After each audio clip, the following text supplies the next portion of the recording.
Welcome to Judy's kitchen.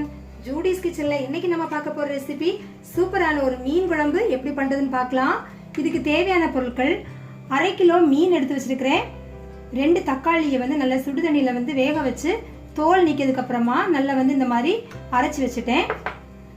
2 table spoon மல்லித்தூள், 2 table spoon மிளகாய் தூள், 1 டீஸ்பூன் மஞ்சள் தூள், கொஞ்சம் கறிவேப்பிலை, ஒரு சின்ன நெல்லிக்காய் அளவு புளி இந்த மாதிரி சுடு தண்ணியில ஊற வச்சு எடுத்துட்டேன்.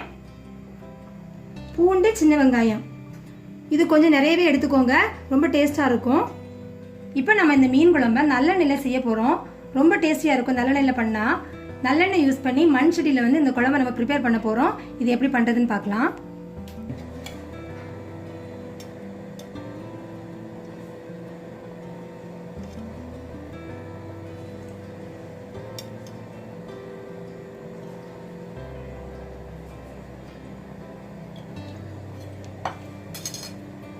நாலு டேபிள் ஸ்பூன் அளவுக்கு நல்லெண்ணெய் ஊற்றிருக்கிறேன்.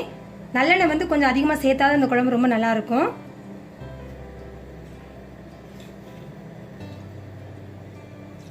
கடுகு, 1/2 டீஸ்பூன் வெந்தயம் சேர்த்துடலாம்.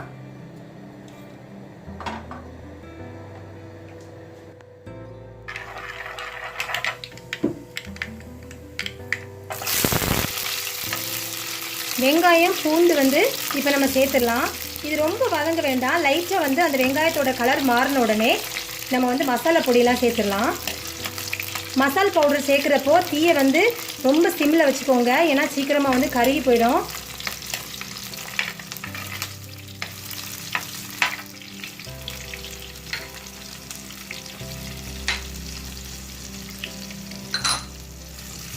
இது அந்த எண்ணெயில் 1 நிமிஷம் நல்லா ஃப்ரை பண்ணிக்கோங்க.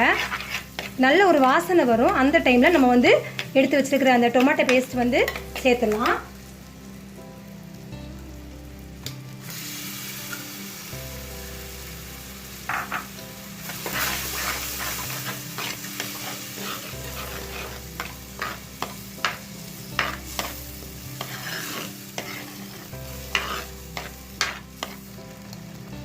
உப்பு சேர்த்துக்கிறேன் நான் இப்போ.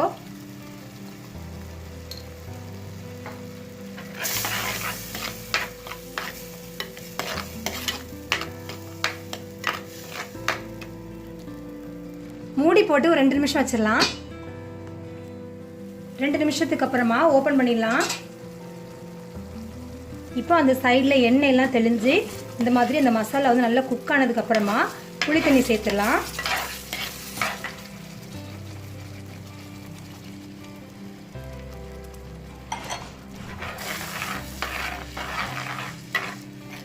இப்போ நம்ம இந்த குழம்புக்கு தேவையான அளவு தண்ணி சேர்த்துடலாம். இந்த டைம்ல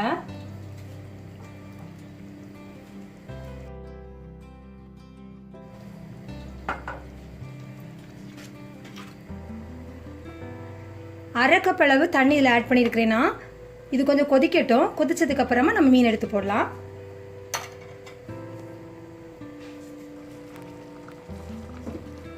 குழம்பு கொதிக்கிறப்போ மீன் சேர்த்துடலாம்.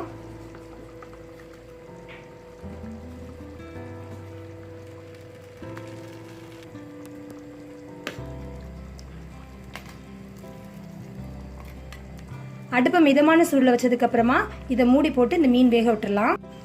10 நிமிஷத்துக்கு அப்புறமா இந்த குழம்பை நம்ம திறந்து பார்த்துடலாம்.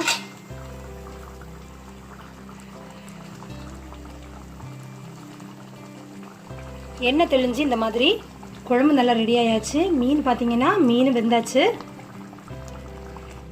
இப்போ இந்த குழம்பை நம்ம கரண்டியால் மிக்ஸ் பண்ணக்கூடாது, மீன் உடைஞ்சிரும். ஒரு துணி பிடிச்சி இந்த மாதிரி சட்டியை நல்லபடி சுற்றிக்கோங்க. சுற்றி விட்டதுக்கு அப்புறமா கருவேப்பிலை போட்டுடலாம். கறிவேப்பிலை போட்டதுக்கு அப்புறமா அடுப்பை அணைச்சிடலாம். மூடி போட்டு 10 நிமிஷம் இந்த குழம்பு இந்த மாதிரி வச்சிடலாம். அப்புறமா நம்ம சர்வ் பண்ணிக்கலாம். சூப்பரான ரொம்ப டேஸ்டியான ஒரு மீன் குழம்பு ரெடி ஆயாச்சு. கண்டிப்பாக அந்த ரெசிபி எல்லாருமே நீங்களும் ட்ரை பண்ணி பாருங்க. இந்த வீடியோ பற்றின கமெண்ட்ஸ் எனக்கு போஸ்ட் பண்ணுங்க. வீடியோ பிடிச்சிருந்தா லைக் பண்ணுங்க, ஷேர் பண்ணுங்க. தேங்க்யூ.